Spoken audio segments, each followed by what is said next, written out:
Alright guys, welcome back. So ito yung sasakyan na nirent ko muna para sa road trip naming pamilya kahapon papuntang Banff, Peyto Lake, Lake Louise, Bow Lake. So ito, so 7-seater siya pero 6-seaters lang talaga. Ayan, kasi naka-captain seat ba tawag sa ganito? Ayan. Tapos dito sa likod, dalawahan lang. Ayan.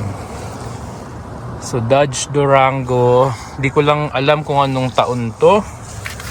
Hindi ko alam saan makikita, pero maganda siya, malakas. So ayan.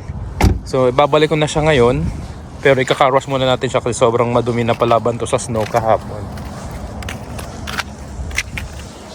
Ayan, so Durango RT.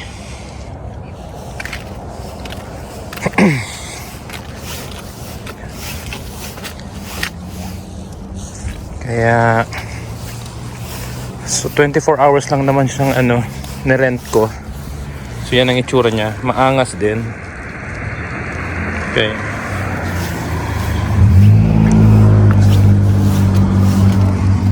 Then ito yung niya, harap. So push button na rin siya. Ayan, leather yung yung mga upuan. Ayan.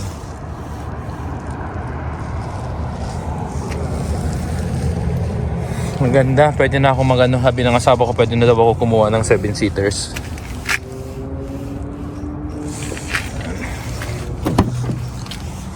Siya.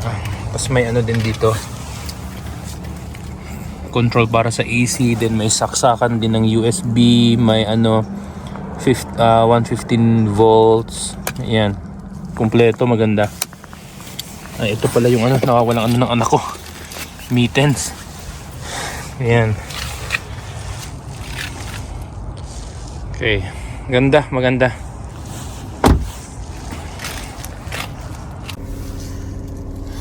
Ayan guys. So dito ko muna pinark sa Asian Buffet kasi wala akong maparkan dito sa namin, sa apartment. So buti naman at safe siya, walang naging problema. Ayan. So bumaba ako kagabi ng mga alas 11, tapos ngayong umaga ng alas 7. So ngayon alas 9 na. Kailangan na namin siyang ibalik sa sa rent-a-car. Pero okay siyang i-drive. Maganda siyang i-drive. Ito lang yung pangalawang sasakyan na drive ko dito sa Canada. So si RAV4 tsaka ito. Taka may na rin siya, may memory ba yung tawag sa seat. Ayan. Ayos. So ayun, sunduin ko muna yung kapatid ko. And sa kanya kasi yung yung card na ginamit para sa payment nito sa renta. So full tank namin, and then car wash ko na din, tapos balik na namin. Alright. Ayun, nag-enjoy kami dito sa sa Durango na sasakyan na to. So let's go. Good na?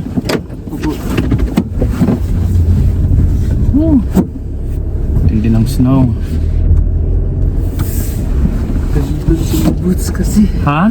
Kalimutan ko mag-boots. Naka naka-rubber shoes ka? Ha? Naka-rubber shoes ka lang ngayon? Ay, sapatos lang na Wala.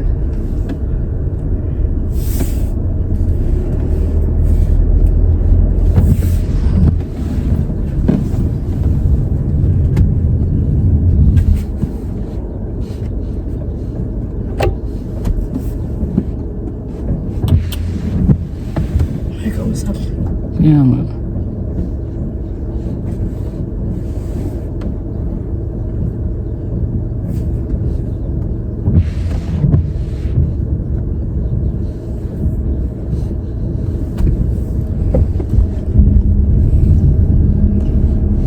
Kasaway.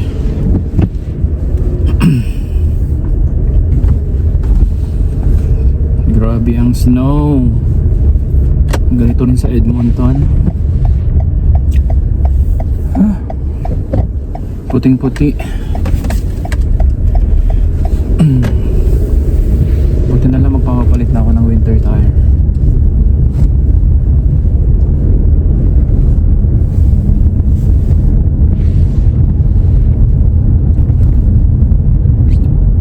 Punong-puno ng snow yung sasakyan.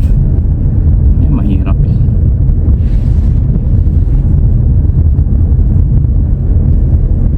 Mahirap yan.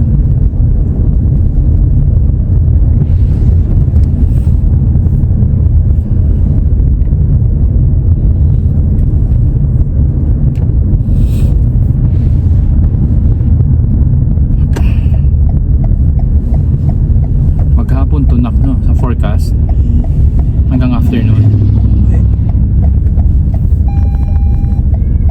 Ito makintab na to, madulas na to.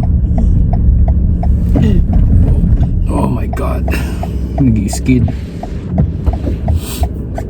Nag-i-skid yung sasakyan.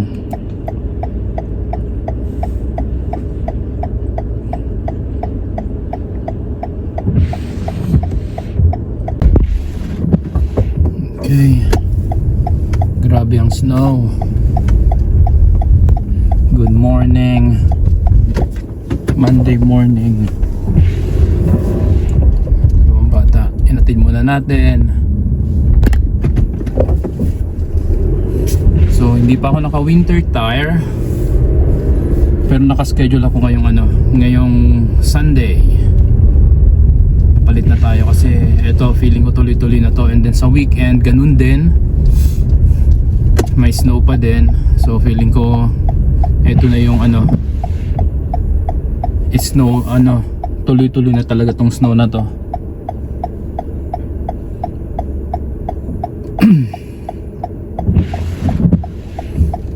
Come on, come on. And dahan lang tayo kasi madulas na ang kalsada.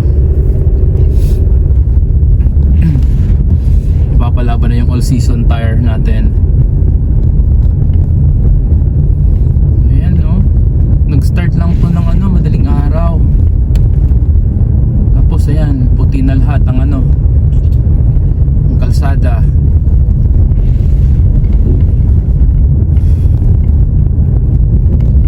Bala ko din nga pala magpa-check up ngayong araw na to sa mata, kasi itong mata ko nung Saturday na hapon medyo parang may nakapuwing paglabas namin, tapos mahapdi siya, sumasakit. Matagal akala ko may nakapuwing lang talaga, pero naghilamos ako, ganun din, hindi mawala hanggang kahapon. Medyo masakit, tas mapula, tapos ngayon din ganun pa rin. So paalam ako sa office na baka pwede ako sumaglit lang sa doctor's appointment ko ngayong araw para makabili tayo ng gamot para hindi lumala.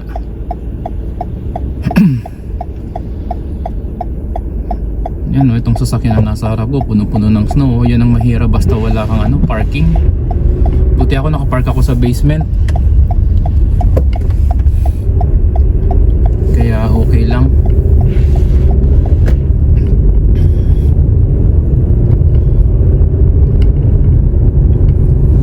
So yan, start na nga talaga ng winter. It's winter na. Ito yung inaabangan ng anak namin na si Alexa. Mamayang hapon tanungin natin kung kumusta. Pinaglalaro pa ata sila sa labas pag winter, or baka hindi na. Everyday kasi pinaglalaro sila sa labas. So ewan ko lang itong itong winter. Ayan. Dito na tayo. Uwi na.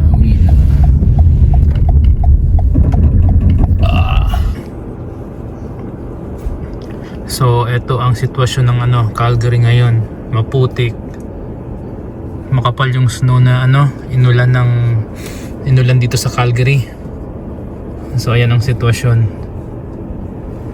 madumi na naman ang mga sakyan, maputik ang kalsada, so ingat po tayo sa pagdadrive. Ayan. Alright guys, so ayan no, pakita ko sa inyo yung mata ko. Ayan.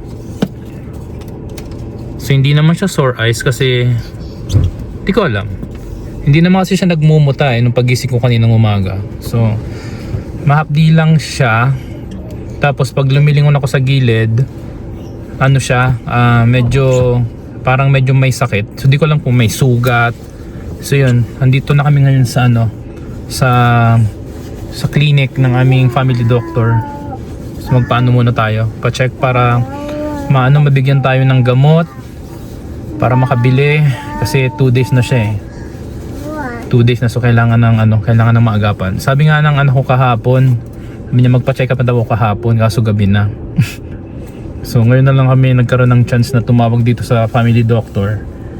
Di ko lang alam kung, di ko sure kung bukas pa to ng weekends, may Sabado lang no, sarado rin pala sila. So yun, tingnan natin kung ano masasabi ni Doc. Pero yan, ang pangit ng panahon ngayon, start na ng winter. Ay, no, sorry. Okay, so punta na kami, pasok mami doon para makapag-check-in na. Itchy? Bye-bye muna. Alright, so tapos na yung check-up. So nga pala, pati si Mrs. nga pala meron din siya. So yung sa kanya naman is hindi ganito katulad sa akin nasa side lang. Sa kanya naman parang nasa gitna na bilog, tapos din parang pumutok. Parang ganun kumalat. So as usual, ang ano ng doktor namin is magano to, drops. So yun, nagpareseta kami ng drops.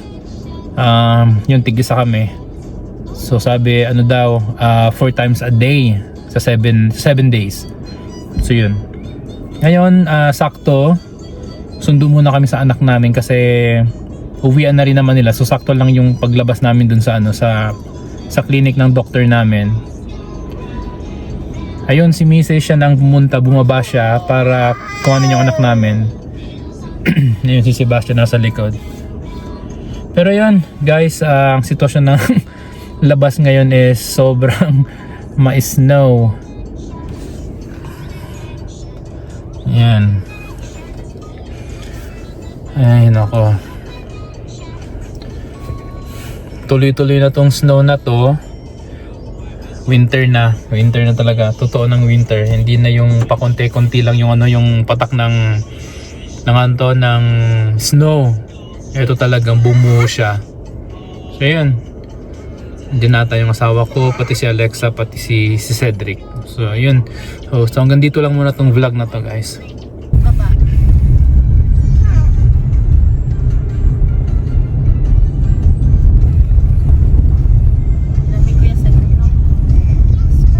Malamig na, tas mas lalong lalamig pa to, tas madadagdagan pa ng